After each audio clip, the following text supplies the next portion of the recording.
Tropical wave developing, U.S. weather forecast October 2025. Welcome to the weather forecast on VTB Tien 8 channel. Dear friends, we will be tracking the weather across the United States for you over the next few days. Your long-range forecast through mid-October. The models are now showing 2 strong Arctic winds in early October. This is big news, and we will be giving you a tropical weather forecast. This tropical wave is likely to develop. Some heavier rains will move in, additional flooding in some spots in this area. And then a lot of models are trying to track the development. A new tropical wave is forming off the coast of Africa, will move across and eventually be right near us in the Caribbean as we head into the middle of next week. Temperatures are warmer than normal across the upper Midwest, mainly in Minnesota and northern Wisconsin through the end of the week. High temperatures are back in the 80s in Minnesota. Into the Dakotas, 70s in Wisconsin, 90s though as we go south towards the southern plains and the lower Mississippi Delta. We'll start to see temperatures in the upper 80s start to move north a little bit into the Midwest of Iowa, Nebraska, Missouri and Illinois. In the east, this afternoon we'll see a lot of sunshine across the northeast. Some higher clouds may start to affect our airspace over parts of Lake Erie over there towards Lake Huron. More clouds in the Ohio Valley. Sunny and cloudy in the southeast. Some thunderstorms possible in Florida with the remnants of Hurricane Alda. And we'll also see a little more cloud cover in the mid-Atlantic, where we'll see mostly sunny skies, which will extend closer to the Gulf Coast. Right now in the central U.S., we're seeing a mix of clouds and sunshine. Maybe a little more clouds than sunshine in the Midwest, especially the Illinois Valley.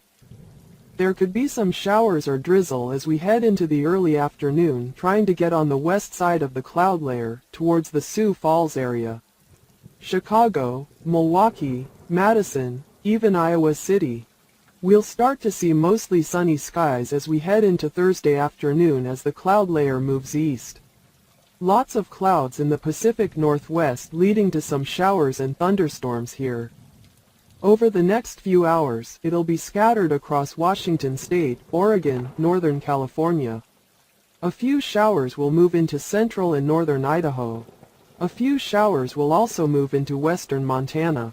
I think we'll see more moisture moving in, especially later in the day across parts of Nevada up into central Idaho and western Montana there.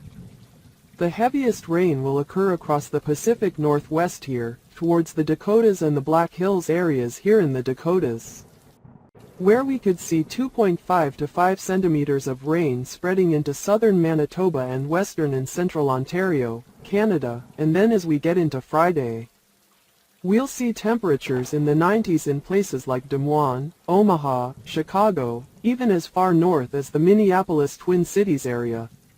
And by Saturday, a cold front on Sunday will bring our temperatures down. We'll see some colder air across the northeast and potentially cold enough to cause frost and freezes here, even in New York State.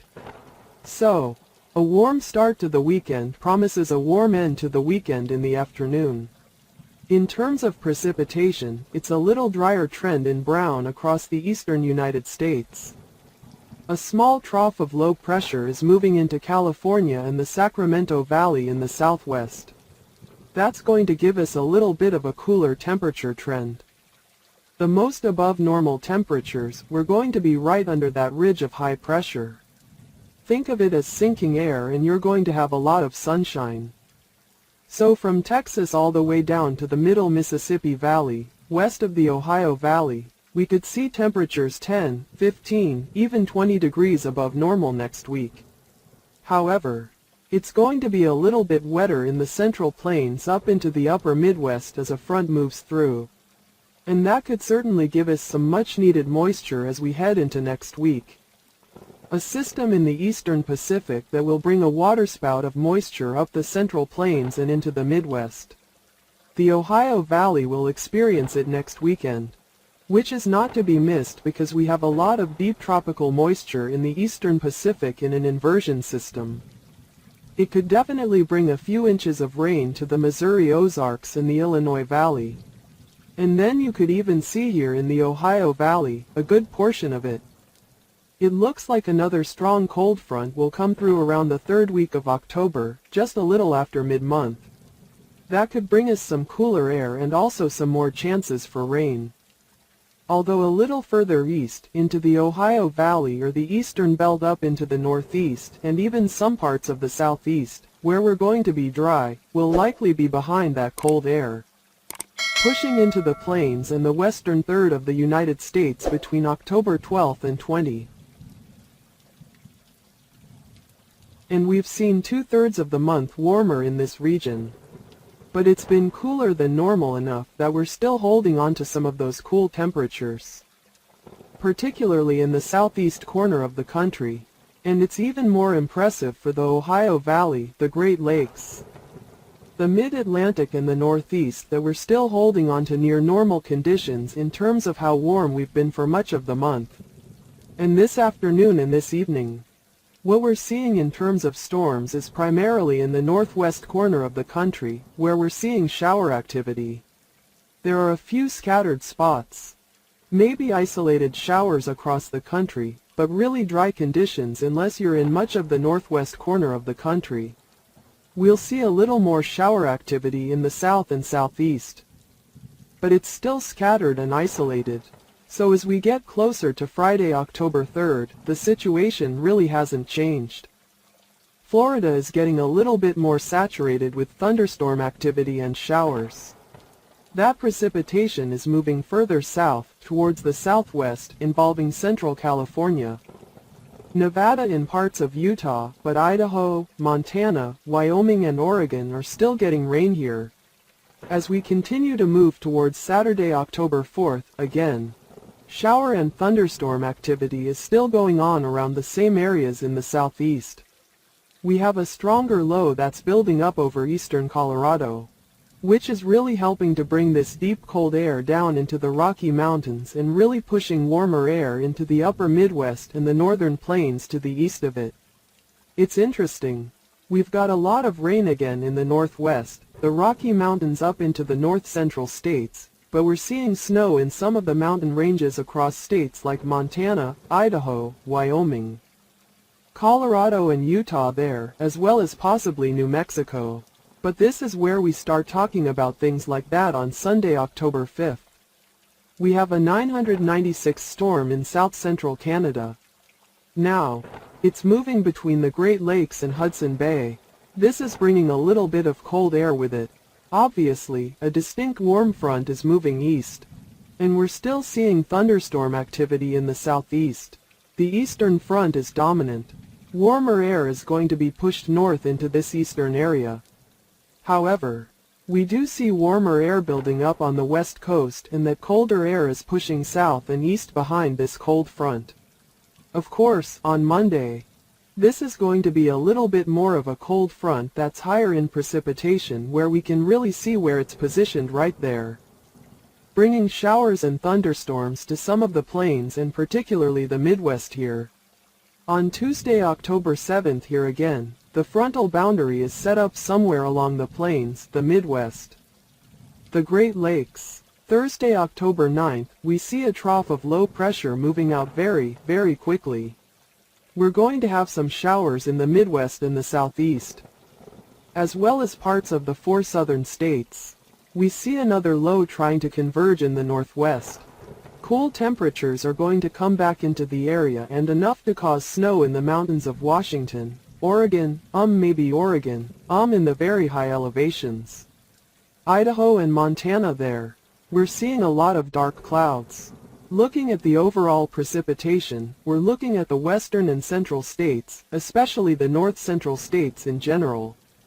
Some scattered showers as we move south in the central and eastern states, but the heavier rain will be in the area on Saturday the 11th, so be careful. We have a low-pressure area that's developing to the east.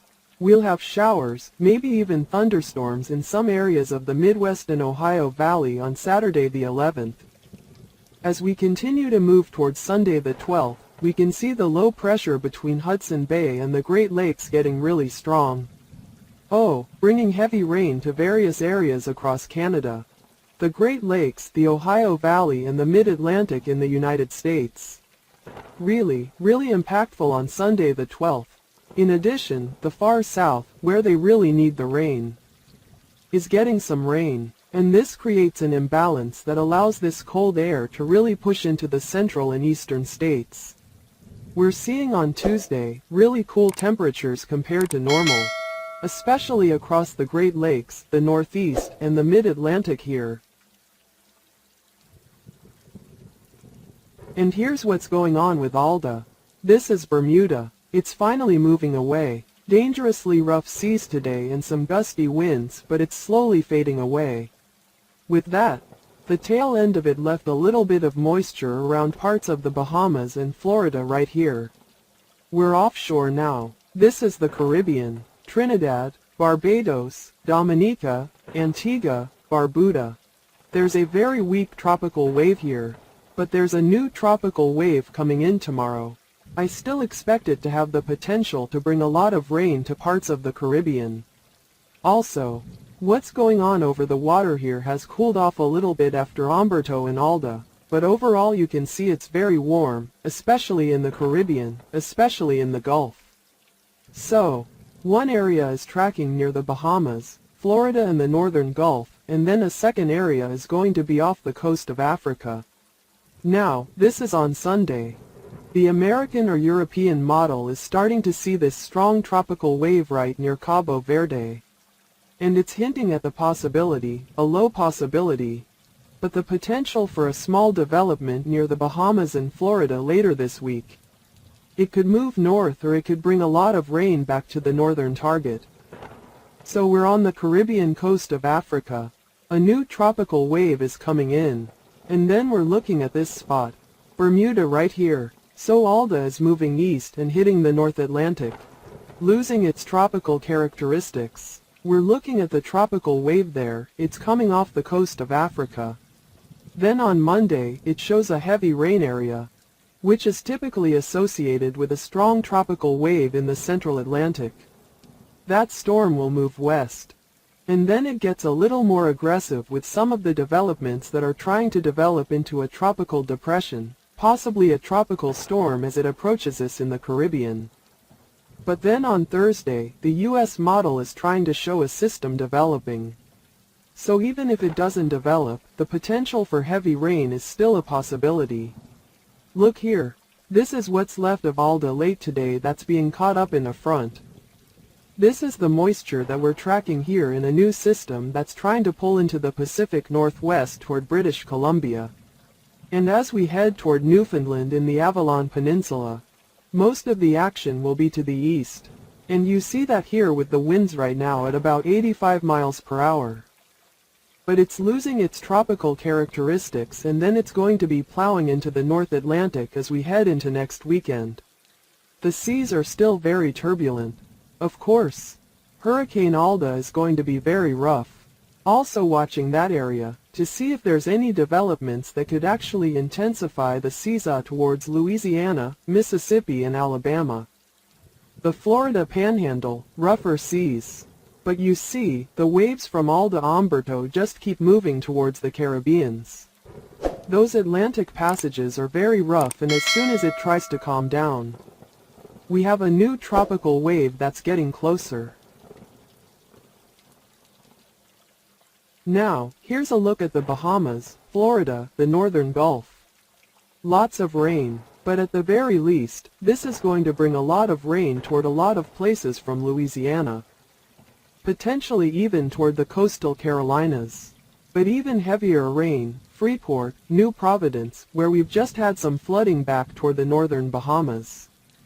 So keep an eye on the coastal areas of Louisiana, Mississippi, Alabama, the Florida Panhandle, and then watch for this moisture from the Bahamas pushing towards some parts of Florida and some scattered showers along the coast of Georgia, South Carolina and North Carolina.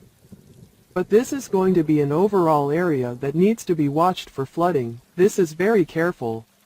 And we'll see how this kind of rain picks up toward New Orleans, for example, in New Iberia. Right on the edge of some of the heavier rain. Likewise, the coastal Carolinas down south as we head back toward the northern Bahamas. We're looking at some totals that could be as high as 20 centimeters. So, to give you a heads up where we've had some heavier rains and flooding in Alda, north of the Bahamas, we could see that again. So, to give you a heads up, there's going to be a lot of tropical moisture nearby for days and we'll be watching that develop in that area. Elsewhere, scattered rain and storms. Jamaica, Cuba, Haiti, Dominican Republic. Heavy rain at times. Some parts of Costa Rica, Panama, it's going to start to get a little bit heavier. You see, towards Freeport, it's going to be coming in waves over the next couple of days. With these tropical downpours, some parts of Dominican Republic, Haiti, Cuba, back to Jamaica where we could have some thunderstorms. It's not all even. Puerto Rico around the British and U.S. Virgin Islands, back to St. Kitts on us, Saba, Stacha, St. Martin, St. Barnes. We're going to have some showers and a few thunderstorms as we look at Martinique Street, Lucia Street, Vince, Grenadines, Grenada through Trinidad. Not as much as Suriname, Guyana, back to Venezuela. This is where we're going to have some higher rainfall totals. Most of Texas is on the dry side. And of course, all eyes are on what's going on here, near the southeast coast and the southern United States. So, Jamaica. We have about a 50 to 60% chance of scattered showers over the next few days. If you like this video, please share it with your friends, family, and on social media. Comment in the comments below the video. I really appreciate it. Please subscribe to the channel to follow. Thank you for watching the news on VTB Tien 8 channel.